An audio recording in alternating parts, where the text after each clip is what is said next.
Hello students, आज मैं आपको एक्सप्लेन करने जा रही हूँ डीओई की वर्कशीट नंबर 40।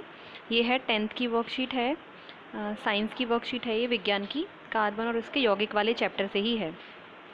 तो ये है प्रकार्यात्मक समूह, जो फंक्शनल ग्रुप्स होते हैं।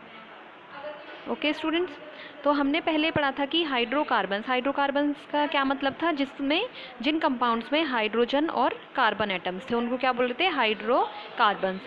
तो उनके अलावा और भी एटम्स हो सकते थे और नहीं भी हो सकते थे। तो ये है कार्बन अन्य तत्वों जैसे हेलोजन, ऑक्सीजन, नाइट्रोजन तथा सल्फर के साथ भी आबंध बनाता है। हाइड्रोकार्बन श्रृंखला में यह तत्व एक या अधिक हाइड्रोजन को इस प्रकार प्रतिस्थापित करते हैं कि कार्बन की संयोजकता संतुष्ट रहती है। अब जैसे कार्बन की जैसे ये है कार्बन, तो हम क्या देख रहे थे, कार्बन और हाइड्रोजन मिलकर क्या बना रहे थे, हाइड्रोकार्बन। तो बाकी के यहाँ पर हाइड्रोजन अटैच होंगे, जितनी भी वैलेंसी बचती हैं। तो जब कोई भी ग्रुप या कोई भी जो ये परमाणु है, चाहे वो क्लोरीन का परमाणु है या आयोडीन है, ब्रोमीन है या नाइट्रोजन है, सल्फर है, जो भी है वो क्या करेगा, ये हर जगह हाइड्रोजन है। ये जितने भी हम कार्बन से अटैच करेंगे यहाँ पे हाइड्रोजन है। तो जब कोई दूसरा एटम या कोई भी ग्रुप जब अटैच होगा तो वो क्या करेगा, एक हाइड्रोजन को वहाँ से रिप्लेस कर देगा। ठीक है, एक हाइड्रोजन को वहाँ से रिप्लेस कर देगा और उसकी जगह जो भी ग्रुप होगा वो वहाँ पे ऐड हो जाएगा। जैसे क्लोरीन ऐड करना है तो क्लोरीन ऐड हो जाएगा, फ्लोरीन ऐड करना है या आयोडीन ऐड करना है, जो भी, तो वो ग्रुप वहाँ पे ऐड हो जाएगा। ठीक है स्टूडेंट्स, अब है कि कार्बन की संयोजकता संतुष्ट रहती है। कार्बन क्या है, 4 बॉन्ड बनाता है, तो चारों यहाँ पे हाइड्रोजन से सेटिस्फाइड होती हैं, हाइड्रोजन से चारों की चारों सेटिस्फाई होती हैं, संतुष्ट होती हैं, जो कार्बन की वैलेंसीज हैं चारों। लेकिन क्या होता है, जब उसमें कोई भी एटम या ग्रुप जब ऐड करते हैं तो वो हाइड्रोजन को रिप्लेस करता है। रिप्लेस करने के बाद वहाँ पे वो ऐड होता है, जिससे कि कार्बन की जो संयोजकता है, वैलेंसी है, वो सेटिस्फाई रहती है। अब है ऐसे यौगिक में हाइड्रोजन को प्रतिस्थापित करने वाले तत्वों को विषम परमाणु कहते हैं। तो जो हाइड्रोजन को रिप्लेस करता है, हाइड्रोजन को प्रतिस्थापित करता है, वो जो परमाणु है उसे बोलते हैं विषम परमाणु। इसमें क्लोरीन भी हो सकता है, ब्रोमीन भी हो सकता है और आयोडीन भी, और कोई भी हो सकता है इसमें। हाँ, तो स्टूडेंट्स, ये है वो विषम परमाणु क्या होगा, जो हाइड्रोजन को वहाँ से प्रतिस्थापित करके जो भी परमाणु वहाँ पे ऐड होगा उसकी जगह पर, उसे हम बोलेंगे विषम परमाणु। यह विषम परमाणु कुछ प्रकार्यात्मक समूहों में भी उपस्थित होते हैं। समूहों के रूप में भी सब ये क्या है, यहाँ पे आपको दिए हुए हैं जो फंक्शनल ग्रुप्स हैं। जैसे यहाँ पे हेलो दिया हुआ है, एल्कोहल, एल्डिहाइड, तो ये भी क्या होते हैं, हाइड्रोजन को प्रतिस्थापित करते हैं और वहाँ पर ये समूह ऐड हो जाते हैं, तो यौगिक को विशिष्ट गुण प्रदान करते हैं। तो ये क्या होते हैं, जो ये फंक्शनल ग्रुप्स होते हैं, जो ये समूह होते हैं, वो यौगिक में ऐड हो जाते हैं और उनको क्या देते हैं, विशिष्ट गुण प्रदान करते हैं। तो जो वो कंपाउंड है, जैसे ये कार्बन की चेन, जैसे क्या होगा, जितनी लंबी चेन है उसके बेस पे नाम लिख रहे थे और भी उसके बेस पर उसके जो गुण हैं वो प्रदर्शित हो रहे थे। लेकिन जब ये समूह उसमें उपस्थित होते हैं तो वो समूह उसको एक विशिष्ट प्रकार के गुण देते हैं। जैसे एल्कोहल उपस्थित है तो वो एल्कोहल के गुण उसको देगा, उस वाले कंपाउंड को। अगर एल्डिहाइड उसमें उपस्थित है तो वो एल्डिहाइड के गुण उस कंपाउंड को देगा। तो इस तरीके से ये विशिष्ट गुण उनको प्रदान करते हैं। यह गुण कार्बन श्रृंखला की लंबाई और प्रकृति पर निर्भर नहीं होते।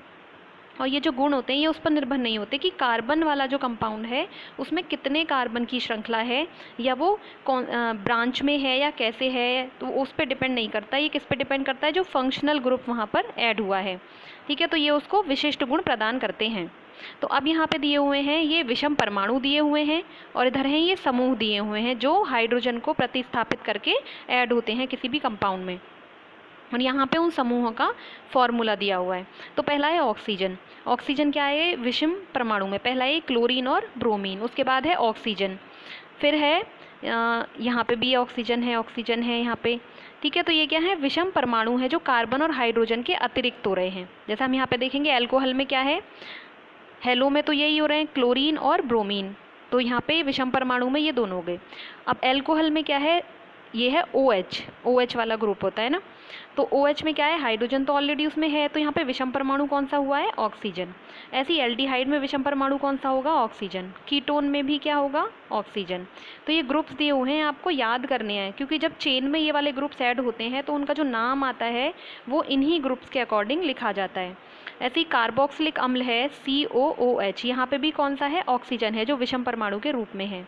और यहाँ पे जो द्विबंध और त्रिबंध वाले हैं, यहाँ पे ये बंध होते हैं, जो आबंध होते हैं, ये ही विषम परमाणु के रूप में दिए हुए हैं। तो अब है स्टूडेंट्स, इसके आगे है, ये हमें दिखाए हुए हैं यहाँ पे जो समूह हैं, इनके बारे में आगे बताया हुआ है थोड़ा डिटेल में। जैसे पहला है समूह हेलो। हेलो मतलब ये जो हेलोजन होते हैं उसको शॉर्ट में हेलो कर दिया है, जो ये समूह जुड़ते हैं। तो इसमें है ये क्लोरीन है और ब्रोमीन है। तो जब कोई भी कार्बन की चेन है, जैसे ये है C single bond C single bond, तो यहाँ पे हम जब इसकी वैलेंसी को हम संतुष्ट करते हैं तो हर जगह हम हाइड्रोजन इसमें ऐड करते जाएंगे। ठीक है, ऐसे हम हाइड्रोजन ऐड करते जाएंगे। तो जहाँ भी ये हेलोजन फिर ऐड होगा तो एक जगह से यहाँ से हाइड्रोजन हटाकर क्या करेंगे, या तो क्लोरीन या ब्रोमीन यहाँ पे हम ऐड कर देंगे। तो ये क्या हुआ, कार्बन की जो वैलेंसी है, जो इसकी वैलेंसी है, वो संतुष्ट किससे हो गई, अब क्लोरीन से हो गई, हाइड्रोजन हटाकर। ठीक है, तो इस ऐसे क्या होता है कि कार्बन की जो वैलेंसी है वो भी संतुष्ट है और यहाँ पे हेलो ग्रुप है जो वो ऐड हो गया है। अब दूसरा है ऐसी एल्कोहल, ये है OH ग्रुप। तो ये आपको जैसे दिया हुआ एग्जाम्पल यहाँ पे CH3 CH2 CH2 और OH। तो यहाँ पे एक हाइड्रोजन को रिप्लेस करके क्या लगा दिया है, OH ग्रुप लगा दिया है। अब है एल्डिहाइड। एल्डिहाइड है CHO। यहाँ पे भी ये एक हाइड्रोजन को हटाकर ये ग्रुप यहाँ पर ऐड किया गया है। ऐसे यहाँ पे एक हाइड्रोजन को हटाकर यहाँ पे भी क्या ऐड किया हुआ है, ये double bond O, C double bond O यहाँ पर ये ऐड किया हुआ है, जैसे यहाँ पे दिखाया हुआ है। ठीक है, तो ऐसे ही ये डबल बॉन्ड का दिया हुआ है कार्बोक्सिलिक अम्ल का।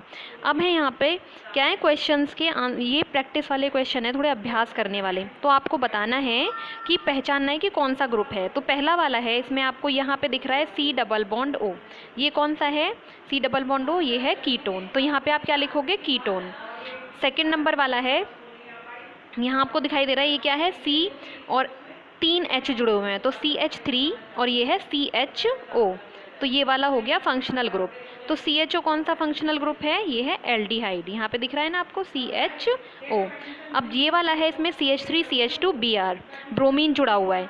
तो ब्रोमीन वाला जुड़ा हुआ है, ये है ये है क्या है, हेलो एटम है। ये कौन सा है, हेलो वाला कौन सा है, ये क्लोरीन और ब्रोमीन जो दिए हुए हैं। तो यहाँ पे आप लिखोगे हेलो। अब है ये CH3 CH2 CH2OH। तो यहाँ पे है ये OH वाला। तो OH वाला क्या है, ये एल्कोहल। कहाँ है, ये है, यहाँ पे आप लिखोगे एल्कोहल। अब इस वाले में दिखाई दे रहा है ये CH3COOH। तो हमें साफ यहाँ पे पहचान में आ रहा है कि COOH है। तो ये क्या है, कार्बोक्सिलिक अम्ल। तो इसके फंक्शनल ग्रुप में आप लिखोगे यहाँ पे कार्बोक्सिलिक अम्ल। और जो ये लास्ट वाला है, ये है CH3 CH2 और Cl। तो यहाँ पे कौन सा ग्रुप हो रहा है, ये हेलो ग्रुप यहाँ पे ऐड है। ये हेलो एटम कौन सा है, परमाणु क्लोरीन का। तो यहाँ पे आप क्या लिखोगे, हेलो इस वाले में। ठीक है, तो आप इस तरीके से इसको सॉल्व करोगे और आई होप आपको समझ में आ गया होगा। ठीक है, तो सभी स्टूडेंट्स इसको कंप्लीट करेंगे। Thank you student.